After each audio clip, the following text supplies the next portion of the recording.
when they took you from Africa and they banned you from being called Kunta Kinte, Rasul or Muhammad. That's right. When they took us on that westerly course, then they forced us into their names. Teach.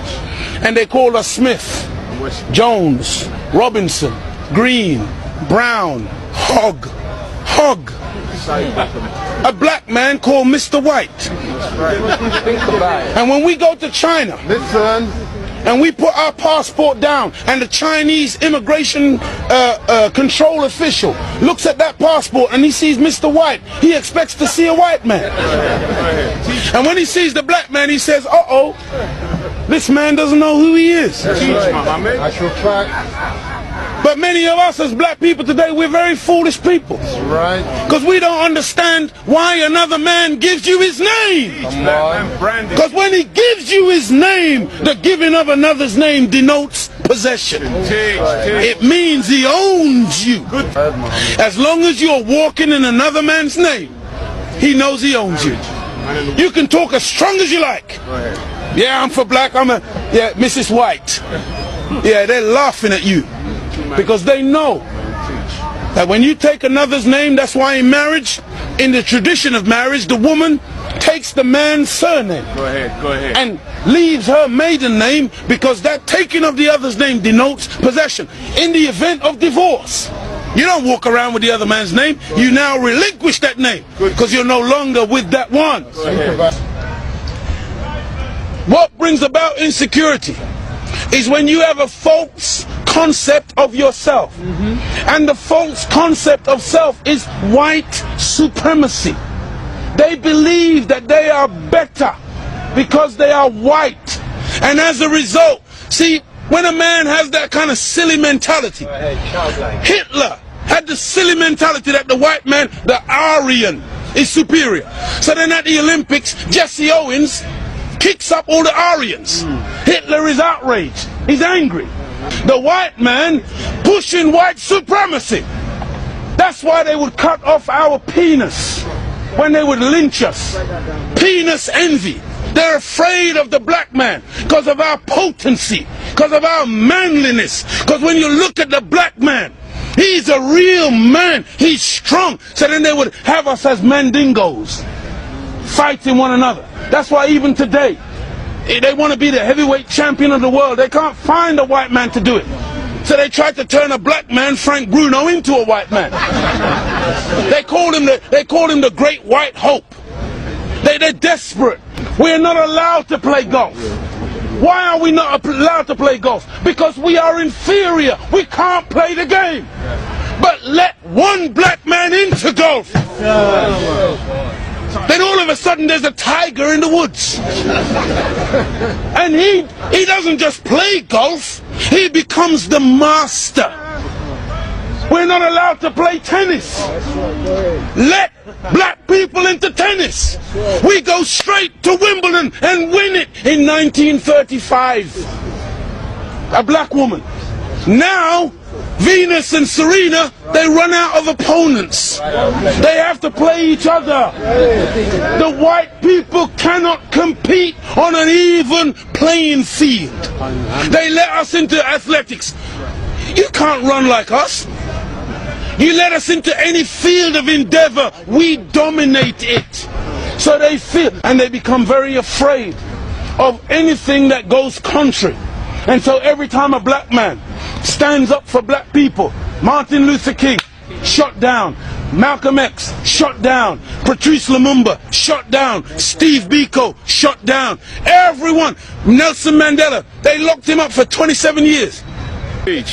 We can count back 400 years of the most brutal treatment. Look, they took my name, my language, my culture. They killed my mother, my father, denied me religion, disallowed me to read or write for over 300 years. Reduced me to the level of an animal where they branded me on my chest, branded me on my buttocks with a branding iron. And they called me 3/5 of a human being in the American Constitution. Is that the act of a human being or the act of a devil? It's for you, you answer it. we're just calling white people names. No! We're just going on the basis of what we have experienced. Black people were taught to hate ourselves. That's right. Even to this day, many of my people suffer from self-hatred. Teach, Muhammad. And you will see us trying to change our skin color. Teach, Muhammad. When I was born in the 50s, in Jamaica, they would take, like my nose, the mothers would sometimes take the nose and try to squash it, to hate self, that they felt that the baby was ugly if it had thick lips and broad nose and black skin. And so this is in order to counterbalance that degree of self-hatred, there had to be a teaching given by Elijah to black people that would allow us to fall in love once again with ourselves. See, because look, I know you're a wise man, and so you must understand that I'm a baby in wisdom, but I'm not a fool. And he's saying here today that the Caucasian is in fact the oldest group on the planet. I beg to differ. Look, one of the most famous anthropologists is Professor Leakey. And when Professor Leakey went in search of the origin of human beings and human species, he didn't stop very long in Europe. He went to Africa. And the oldest bones and the oldest human beings to this day that you call Zinjanthropus, using the Latin meaning Zin and Xanthropus, meaning a black man, that oldest man, they say, is millions of years old. You went back and found one even older than that. You called her Lucy, a black woman. Go ahead. And every sensible historian, anthropologist today agrees that the black man is the father of human beings. Even your geneticist, Mr. Mendel. Go ahead. You have Mendel's law. Go ahead. Mendel says that light eyes are recessive. Light skin is recessive. You can take the recessive, the dark skin is dominant, the dark eyes are dominant. You can take the recessive from the dominant, but you can't get the dominant from the recessive. This is Mendel's law. And so all of your scientists have proved that you can't look. Black is not even a color. That's right. Black is the mother and father of all colors. And if you want a baby, even if the woman is a white woman, the baby has to come out of the triple darkness of her womb. And this is the origin of all life. Within the black, you have the whole color spectrum. But in white, two white people laying down together, they can only produce white. But two black people in darkest Africa can lay down together and produce albino with blonde hair and blue eyes. That's right. Teach, Muhammad. This happens all the time. And so we need to really get these facts correct today and understand that as gray as your hair is, you are listening to your father today. Teach, Muhammad. This is daddy talking. Teach. And we mustn't turn. No, this is true. I'm not mocking. The white man, he came into what he called a new world. Teach, Muhammad. And so all of a sudden you started to name things. Teach, Muhammad. So that's why you called it America. Based on, what was his name? Amerigo Vespucci, a Caucasian. Africa. That's why you called it Africa. Based on the European explorer called Africanus. You went into America, you called it New York. That's right. Because it was new to you. New England. You called it New England. That's right. You called it New Zealand. You called it Newfoundland. Because it was new to you. But to us, we were already there. That's why we're called Aboriginals. From Ab, meaning abstracted from the Father. Muhammad. From God himself. Original, meaning the first. But you won't find Caucasian people calling themselves Aboriginal anywhere on the planet. Because you're the new man, Paul Newman.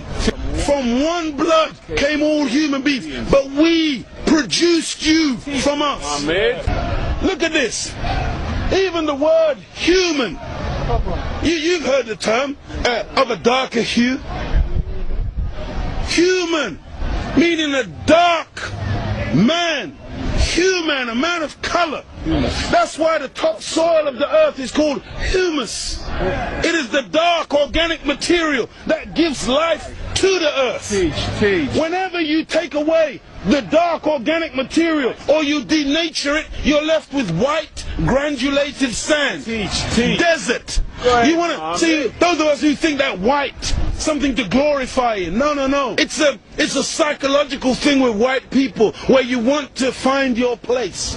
And your scientists and your historians, they spend so much time asking the question, where do we come from? Because they are puzzled as to your origin. Look at the Chinese, look at the Asians, look at the black people. All of us got dark eyes.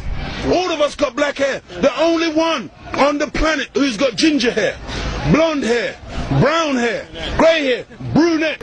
You are the one that's gone around the world making everything based on color. You were the one who went into Australia. You were the one who went into South Africa. You were the one who went into Asia and classified people and things based on color. So that's why this man, Yaqub, he wasn't a madman. He wasn't a mad scientist. He was a good scientist. And the Caucasian person is a person who is anti-nature. That's why when the sun comes out, I'm energized.